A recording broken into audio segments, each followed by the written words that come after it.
of a tiger show, they think of a circus where there could be up to a dozen tigers altogether. Why is Natasha out here by herself? Well, as we said earlier, we know it's very natural behaviors. It is very natural for tigers to be by themselves. The only cat that lives in a social group are African lions. Other than that, all other cats are solitary by nature. Tigers can learn to tolerate one another, and Natasha does get along well with a few other tigers here, but it is natural for them to be alone. They're not much of a team player. Being solitary also helps the tiger to hunt. They live in dense forests and jungles, relying on stealth to approach their target. And a Bengal tiger will eat anything that they can catch.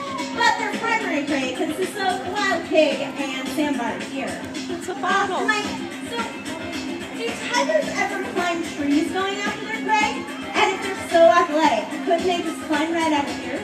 You don't have to worry, Crystal. Tigers are not very good climbers. Most cats develop the ability to climb in order to get away from larger predators.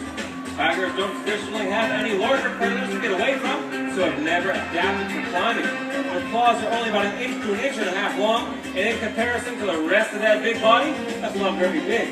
But they can jump 10 feet straight up into the air, so dunking a basketball will be no problem for a tiger, and a caution will demonstrate that with a tree hop. Definitely behold the meat of a caution. At least you will hang on to those razor sharp claws, grab that piece of meat, and come on back down for a 4-ball landing. Let's hear it for Akasha! Alright, now Akasha is about to show you the behavior that the tigers here at Discovery Kingdom are world famous for, as she gets into the pool to show you how tigers dive underwater. Alright, Captain Lee will toss that meat out. Akasha will put her head underwater, hold those ears back, find that piece of meat, come on back to the surface. Let's hear it for Akasha!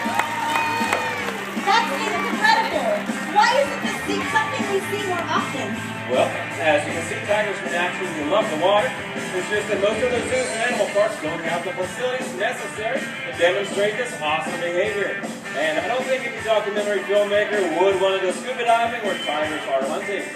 Tigers generally only dive if they have to, usually after some kind of prey. And when they dive, they probably let those little deeper than our pool right here. Well, how is this something that you know you could do it? And how did you teach it? Well, over the years, we noticed some of our younger cats would put their heads in the water and playing with their toys. That's where the idea for this came from. Kuma was our first tiger trained to dive. We simply rewarded him for putting his head underwater in the shallow end, gradually moving it deeper and deeper until he could dive into the meat. Odin, one of our older white Bengal tigers, learned by watching Kuma, and he eventually became world famous for this behavior.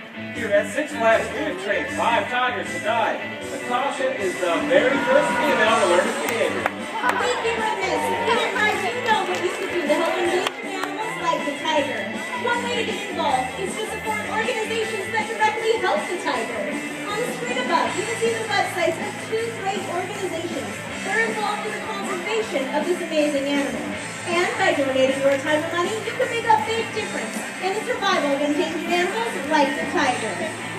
But for now, how about one big round of applause for Maxim and Akasha? The trainers will continue to interact with the cats.